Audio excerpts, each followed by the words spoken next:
Nah, jadi kesimpulannya, mungkin nggak sih Gus kalau ini disabotase kebakaran ini?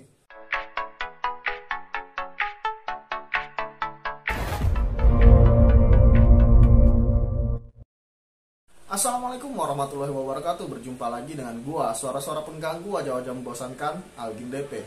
Hari ini gue pengen bahas yang katanya semalam telah terjadi kebakaran di kantor Kejaksaan Agung. Banyak yang berpendapat kebakaran ini bisa jadi sabotase. Nah, pertanyaannya, seberapa mungkin sih terjadi kebakaran di gedung yang pasti memiliki sistem dan fasilitas keselamatan yang tinggi? Apalagi gedung Kejaksaan Agung ini termasuk gedung yang sangat penting dan sentral berada di tengah kota. Untuk bahas video kali ini, gue ajak temen gue, Bagus Pramudito, CEO Safety Utama Training Center. Halo Gus. Halo Algin. Nih, jadi Bagus Pramudito ini mendirikan pusat training atau training center mengenai keselamatan dan kesehatan kerja. Gimana Gus? Coba ceritain Gus. Iya, jadi saya dan teman-teman saat ini fokus dalam mengembangkan sebuah perusahaan lembaga pelatihan kerja, khususnya di bidang keselamatan dan kesehatan kerja atau K3. Mengingat saat ini sumber daya manusia sedang gencar-gencarnya untuk ditingkatkan, dan juga K3 adalah hal yang sangat penting di seluruh lini kehidupan kita. Berarti lu paham banget dong dengan keselamatan, misalnya kayak sistem keselamatan gedung, proteksi kebakaran. Oh jelas, jadi keselamatan gedung dan proteksi kebakaran itu adalah bagian dari K3, di mana ditekankan untuk diterapkan di setiap gedung untuk mencegah terjadinya kebakaran. Nah, jadi gini Gus, kan semalam tuh terjadi katanya kebakaran di gedung Kejaksaan Agung. Oh ya. Nah, kebakarannya itu katanya gede banget gitu, gede, dan kebakarannya itu awal mulanya bersumber dari lantai 2 kantin.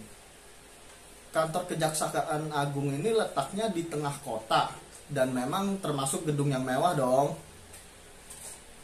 Pasti sistem keamanan dan keselamatannya itu pasti sudah diawasi gitu. Untuk kelas gedung sebesar gedung Kejaksaan Agung itu gimana Gus? Ya, yang pertama-tama kita semua turut prihatin ya apa yang terjadi semalam di gedung Kejaksaan Agung, di mana pemberitaan dikabarkan bahwa mengalami kebakaran yang cukup parah. Kita berharap supaya dapat segera ditanggulangi dengan cepat sehingga tidak ada kerugian yang lebih banyak lagi. Berkaitan dengan yang ditanyakan Algin, gedung itu memang sewajibnya, apalagi gedung bertingkat dan memiliki banyak penghuni atau orang yang bekerja di dalamnya, itu wajib menerapkan manajemen keamanan kebakaran gedung. Itu jelas, apalagi kalau di Jakarta ya. Di Jakarta itu sudah jelas diatur dalam Perda nomor 8 tahun 2008 tentang pencegahan dan penanggulangan bahaya kebakaran. Di mana di situ diatur secara jelas bagaimana gedung harus memfasilitasi bangunannya dengan alat proteksi untuk mencegah terjadinya kebakaran, sistem pencegahan, dan juga sumber daya yang dapat menanggulanginya. Terlebih lagi di Jakarta sudah ada di tahun 2016, saat itu Gubernur Basuki Cahayapurnama menerbitkan peraturan gubernur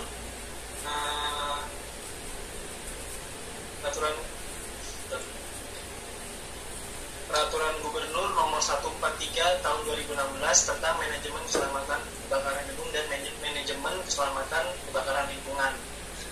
Jadi kalau kita menilik ya dari peraturan gubernur tersebut, dikatakan bahwa pemilik atau pengguna atau badan pengelola yang mengelola gedung atau bangunan yang memiliki potensi kebakaran ringan atau sedang dengan jumlah penghuni paling sedikit 500 orang wajib menerapkan atau membentuk MKKG atau manajemen keselamatan kebakaran gedung. Nah, ini jelas bahwa kalau kita kembali ke gedung kejaksaan, di mana kejaksaan sendiri jumlah pekerja yang bekerja itu di atas 500 orang dan juga memiliki bahaya kebakaran ringan ringan atau sedang. Oleh karena itu wajib dalam gedung itu diterapkan manajemen kebakaran gedung. Nah, berarti di gedung ini sudah bisa dipastikan ya secara tidak langsung udah ada sistem proteksi kebakarannya ya. Terus udah ada manajemennya juga yang sudah dibentuk untuk mencegah kebakaran terjadi di gedung ini ya. Seharusnya kalau sudah ada peraturan daerah, ada peraturan gubernur, semua bangunan atau gedung yang ada di daerah DKI Jakarta wajib menerapkan. Ya, apalagi ini kan gedung Kejaksaan Agung ya. Kalau ya, enggak, apalagi ini gedung Kejaksaan Agung, gedung pemerintahan pusat yang ada di Jakarta, harusnya sudah menjalankan peraturan undang-undang tersebut dengan baik. Dan kalau tidak menjalankan, Ya. kalau tidak dijalankan sistem K3 berarti pasti ada sanksinya ya. Jadi kalau kita bicara sanksi itu jelas diatur di Perda nomor 8 tahun 2008 Perda DKI, di mana di pasal 11 disebutkan ada sanksi administratif bagi setiap orang atau setiap badan hukum pemilik pengelola gedung atau bangunan yang tidak menjalankan atau yang tidak menjalankan proteksi pengamanan gedung dan melanggar ketentuan yang dimaksud, itu diberikan sanksi berupa peringatan tertulis. Kemudian yang kedua, menunda atau tidak mengeluarkan persetujuan atau rekomendasi izin operasional. Dan yang ketiga yang paling fatalnya lagi, yang paling sanksi yang paling beratnya lagi adalah ditutup atau dilarang penggunaan bangunan itu baik sebagian atau seluruhnya. Nah, Itu sudah jelas diatur di peraturan daerah. jelas banget ya. Nah, terus gue tanya nih Gus, kalau kita lihat dari luar aja, dari luar gedung Kejaksaan Agung ini kira-kira udah dilengkapi apa aja nih equipment kebakaran yang standar yang kita anggap udah pasti ada nih di dalam gedung. Dalam peraturan tersebut standar juga sudah ditetapkan ya, mulai dari yang pertama akses. Jadi akses bagaimana jalur evakuasi, terus keluar masuk pemadam, terus kemudian lift juga diatur bagaimana lift yang digunakan itu harus tahan api untuk darurat. Kemudian juga di dalam setiap area yang memiliki potensi kebakaran itu wajib adanya fasilitas pemadam api ringan atau APAR. Kemudian untuk sistem pemadaman api ada yang namanya water sprinkle atau pemancar cipratan api untuk mencegah terjadinya perluasan kebakaran, dan juga smoke detector untuk deteksi apabila terjadi adanya gumpalan asap dan pengendalian asap. Jadi semua fasilitas sebenarnya sudah dipersyaratkan di dalam peraturan yang tadi saya sebut di atas, di mana dalam pergub lebih spesifik lagi ada checklist. Jadi MKKG atau manajemen keselamatan kebakaran gedung itu wajib melakukan checklist yang rutin terhadap hal-hal yang sudah dipersyaratkan, baik dari sarana prasarana hingga fasilitas semuanya, dan kemudian dilaporkan ke dinas. Dan sebenarnya kalau kita bicara tentang pencegahan itu tidak hanya dilakukan pemilik gedung, semestinya pemerintah daerah dalam hal ini Pemprov DKI juga harus aktif ya melakukan pengawasan, karena peraturan mengenai petugas pemadam kebakaran itu dikatakan bahwa mereka harus melakukan pengawasan secara aktif pada bangunan-bangunan yang ada. Jadi kalau keduanya ini bisa bekerja sama, bisa menjalankan peraturan dengan baik, harusnya bisa diminimalisir kejadian seperti ini. Nah, kan jadi gini nih, isu di kantor Kejaksaan Agung ini kan ada yang berpendapat juga nih Gus. Ini di luar konteks K3 dulu, gue angkat sebagai latar belakang kenapa gue mau bahas ini. Ada yang berpendapat bisa jadi ini ada sabotase gitu, ada kemungkinan. Nah, berarti kan dari situ kita lihat nih, kalau memang dia kebakaran secara alami, seberapa besar sih kemungkinan terjadi kebakaran secara alami di kantor Kejaksaan Agung gitu. Dimana kantor ini kan bukan kegiatan yang resiko besar ya untuk terjadi kebakaran kan. Ya baik, jadi kalau kita berbicara atas dasar ilmu keselamatan dan kesehatan kerja atau K3 untuk menentukan suatu penyebab ataupun faktor-faktor resiko yang menyebabkan terjadinya suatu hal yang tidak kita inginkan seperti kecelakaan atau kebakaran. Itu kita tidak bisa langsung menyimpulkan begitu saja. Perlu ada yang dinamakan investigasi K3. Dan dalam hal ini sudah terjadi kejadian kebakaran, akan dilakukan investigasi kebakaran. Nah, di sini yang berperan untuk menginvestigasi adalah susunan organisasi dari manajemen keselamatan kebakaran gedung atau MKKG. Dia wajib melakukan investigasi bersama dengan dinas kebakaran atau damkar dan juga kepolisian. Risiko kebakaran itu ada 3, ada ringan, sedang, dan berat. Kalau ringan itu ancaman kebakaran yang memiliki nilai atau kemudahan bahaya terbakar itu rendah. Jadi ada benda-benda yang melepaskan panas itu dikatakan tidak begitu banyak atau tidak ada ya, berarti rendah, sehingga tidak menimbulkan penjalaran api. Kemudian yang sedang itu dibagi 3, sedang 1, sedang 2, dan sedang 3. Itu berdasarkan dari banyaknya material yang mudah terbakar, ketinggiannya, dan semakin tinggi itu semakin besar. Seperti yang ketiga, yang berat juga dibagi 2. Yang berat, risiko bahaya kebakaran berat dibagi 2. Jadi berdasarkan jumlah dan kemudahan bahan-bahan yang terbakar dan sehingga menimbulkan panas yang dapat menyebabkan penjalaran api. Nah, kalau kita balik ke gedung Kejaksaan Agung, bisa dikatakan ini yang pasti tidak termasuk bahaya berat, karena bahaya berat itu biasanya terdapat bahan-bahan yang mudah terbakar atau flammable, liquid, flammable things, kemudian yang mudah meledak atau eksplosif, dan juga bahan-bahan kimia itu kategori bahaya kebakaran berat. Iya, Pertamina mungkin ya kalau yang berat itu ya. Ya.